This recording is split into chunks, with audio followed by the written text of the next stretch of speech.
Comment augmenter mes ventes? J'avoue que les gens sont devenus de plus en plus paresseux avec l'avènement des réseaux sociaux. On pense qu'une fois qu'on a un produit, il suffit de mettre un statut, de créer une page et de poster de temps en temps en passant, payer la publicité et le tour est joué. Mais vendre est beaucoup plus complexe que ça. En fait, vendre, c'est même votre travail quotidien. Parce que votre produit, si vous êtes dans la production, vous le produisez une fois. Si vous êtes dans l'achat-vente, vous l'achetez et puis il est là. Mais le challenge et le travail que vous avez tous les jours, c'est de vendre. Première des choses, il faut savoir que la vente ne se limite pas qu'aux réseaux sociaux. Imaginez quelqu'un qui fait dans la prestation de services. Par exemple, il propose ses services pour nettoyer les meubles, nettoyer les tapis, désinfecter les maisons et tout. Il n'est que sur Facebook.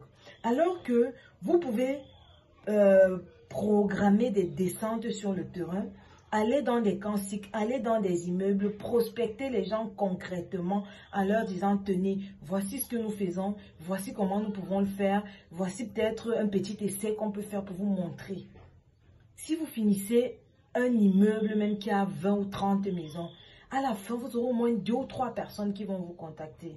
Et je vous dis toujours, descendre sur le terrain, c'est beaucoup plus facile de convertir quelqu'un que vous avez en face de vous que de le convertir sur les réseaux sociaux. Parce qu'en face, vous gérez facilement les émotions, la personne peut facilement vous renvoyer les questions. Vous essayez de percevoir, même au travers du langage non verbal, ce que la personne pense, ce que la personne ressent et tout. Alors que à travers les réseaux sociaux, vous le faites, oui, mais ça demande encore énormément de temps.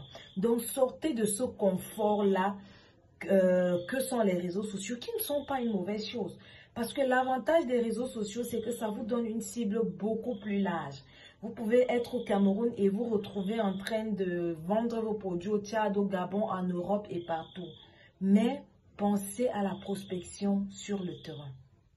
À côté de la prospection sur le terrain, vous devez penser à la constance dans votre communication.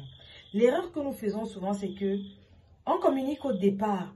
Lorsqu'on a l'impression qu'on a les clients ou bien 2-3 personnes nous connaissent déjà, on devient laxiste. On se dit, ah ça va, de toute façon j'ai déjà mon carnet d'adresses.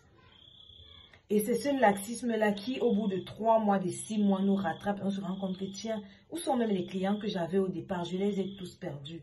Gardez la constance dans votre communication. Si vous considérez que la prospection que vous faites en janvier, vous aurez les clients en mars.